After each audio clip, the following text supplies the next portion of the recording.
Hello viewers, আসসালামু আলাইকুম। Welcome back to my channel.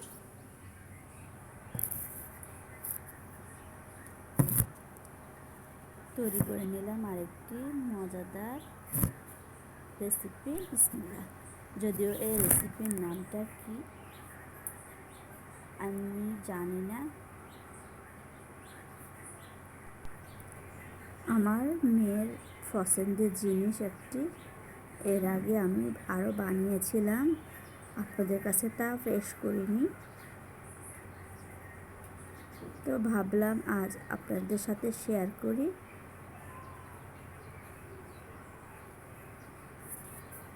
খেতে কিন্তু দারুণ লাগছে, শুকনো শুকনো। সবসময় তো আর ভিজা তরকারি ভালো লাগে না, মাঝে মাঝে শুকনো তরকারিও বেস্ট লাগে। তার ভিতরে গরম গরম ভাত, শীতের দিন খেতে কিন্তু অসাধারণ লাগছে। ভিডিও স্কিপ না করে সাথে থাকুন। নিয়ে নিলাম একটি বড় থেকে বেগুন যদিও ছাদের থেকে নিয়ে আসছিল।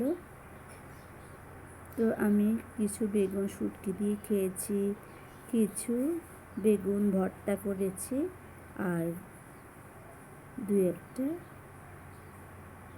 এই রেসিপিটা তৈরি করার জন্য রেখে দিয়েছিলাম। আজকের এই আইটেমটি আমি আমার মেয়ের জন্য করেছি। আমার মেয়ে এটা আরও দু একবার করেছিলাম, কিন্তু সে তখন আরও খাবো বলে বায়না করেছিল। তো আজকে আবার করে নিচ্ছি।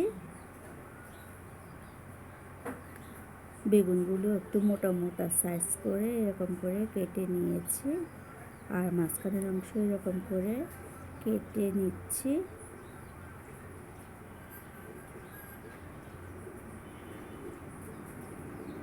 ভিডিও স্কিপ করলে আপনারা বুঝতে পারবেন না কীভাবে কী করলাম, তাই ভিডিও স্কিপ না করে ধৈর্য ধরে একটু দেখতে থাকুন।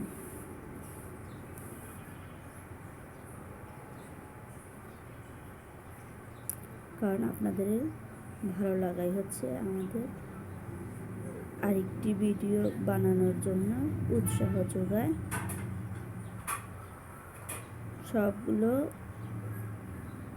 অংশর বেগুনের অংশ এরকম করে গোল গোল করে কেটে নিয়ে মাছের অংশ তুলে নিয়ে তারপর যত দূর করা যায় চাকু দিয়ে এভাবে করে কুচি কুচি কুচি কুচি কুচি করে নিচ্ছি, যতটা কুচি করা যায় আর কি।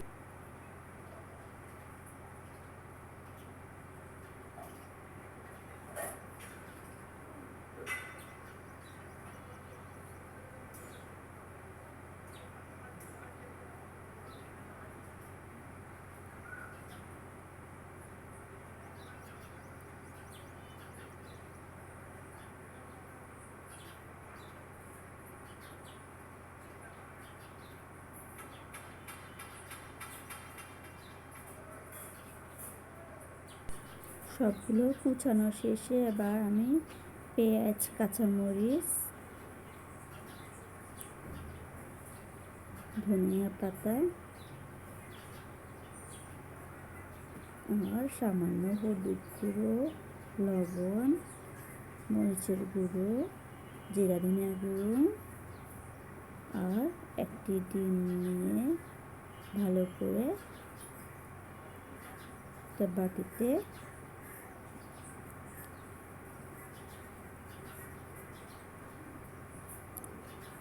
চামচের সাহায্যে নেড়ে ছেড়ে দিচ্ছি।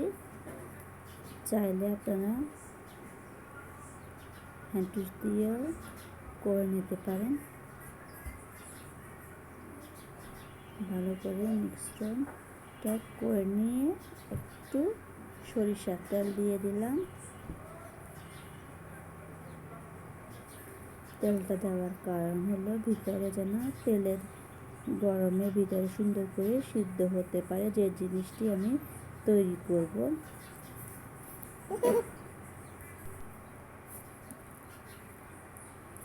আবার চুলা জ্বালিয়ে একটি ছড়ানো কড়াই বসিয়ে দিয়েছি আর কড়াইয়ের ভিতরটা সুন্দর করে মুছে নিচ্ছি। কড়াইতে সামান্য সয়াবিন তেল ঢেলে দিলাম, চারিদিকে ছড়িয়ে ছিটিয়ে দিলাম তেলটা। এবার বেগুনগুলো সুন্দর করে বসিয়ে দিলাম।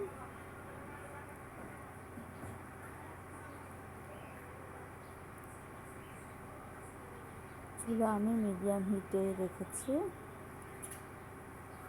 সুন্দর করে বসিয়ে দেওয়ার পর আস্তে আস্তে আমি রেডি করে রাখা বেগুনের ওই অংশগুলো মাঝখানে দিয়ে দিচ্ছি।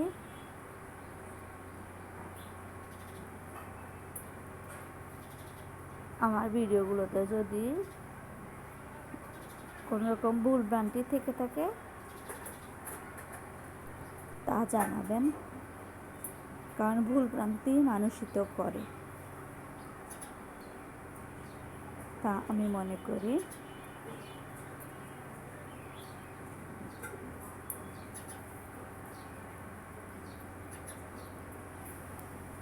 আমি এরকম করে সবগুলোতে দিয়ে দিচ্ছি।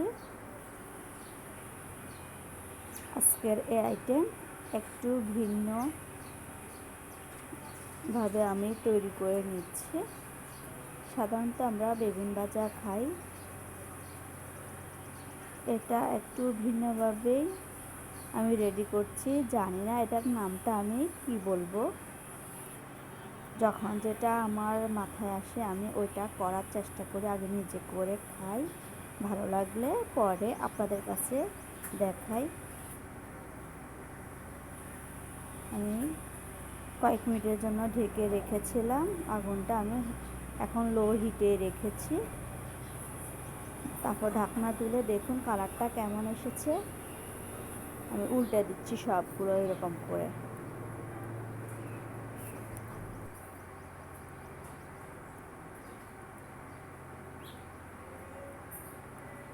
সবগুলো উল্টে দিয়ে আমি আবারও ঢেকে দিচ্ছি কয়েক মিনিটের জন্য।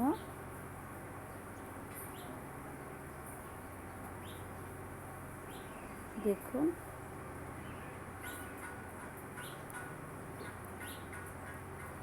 আবারও সবগুলো উল্টে দিচ্ছি সুন্দর করে।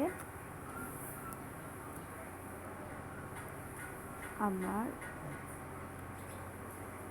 অন্য কাজে আমি ব্যস্ত ছিলাম, তাই আমার উল্টাতে একটু লেট হয়ে গিয়েছিল। দেখুন কালারটা তাও কেমন এসেছে।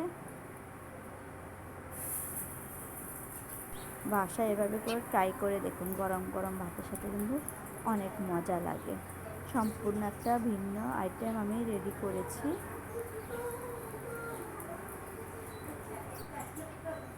সবগুলো এরকম করে তুলে নিচ্ছি, ডিমের বাকি অংশটুকু আর কি। তারপর সামান্য যতটুকু তেল আছে ওইটুকুর ভিতরে কয়েকটা শুকনো মরিচ টেলে নিচ্ছি, কারণ এরকম শুকনো শুকনো তরকারির সাথে কিন্তু এরকম শুকনো মরিচগুলো ভালো লাগে। কার কাছে ভালো লাগে তা আমি জানি না, কিন্তু আমার কাছে ভালো লাগে। দেখুন কতটা সুন্দর হয়েছে। আর আপনারা নিশ্চয়ই খেয়াল করেছেন আমার মেয়ে এর মধ্যে হাজির, সে কখন খাবে তার নাকি আর তর সইছে না। তা আমিও ওর সাথে বসে গেলাম, একটু শেয়ার নিলাম আর কি ওর সাথে।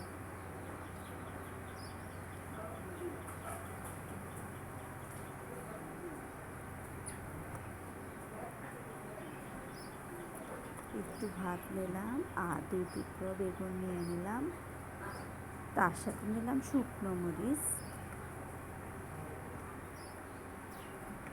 একটু ভেঙে দেখাচ্ছি। মাশাআল্লাহ অসাধারণ হয়েছে, দুর্দান্ত একটা রেসিপি। বাসায় অবশ্যই এভাবে করে ট্রাই করবেন। ভালো লাগলে একটি লাইক দিন, আর কেমন লাগলো তা কমেন্ট করে জানান। আর যারা এখনও চ্যানেলটিকে সাবস্ক্রাইব করেননি তারা চ্যানেলটিকে সাবস্ক্রাইব করে চ্যানেলের পাশের বেল আইকন চেপে ক্লিক করে পাশে থাকুন। যাতে পরবর্তী ভিডিও ছাড়ার সাথে সাথে আপনার কাছে পৌঁছে যেতে পারে আর আপনি সবার আগে দেখে ফেলতে পারেন। আজ এই পর্যন্তই, আমি খেতে খেতে বিদায় নিচ্ছি। ভালো থাকুন, সুস্থ থাকুন। ভিডিওটি দেখার জন্য ধন্যবাদ। আল্লাহ হাফেজ।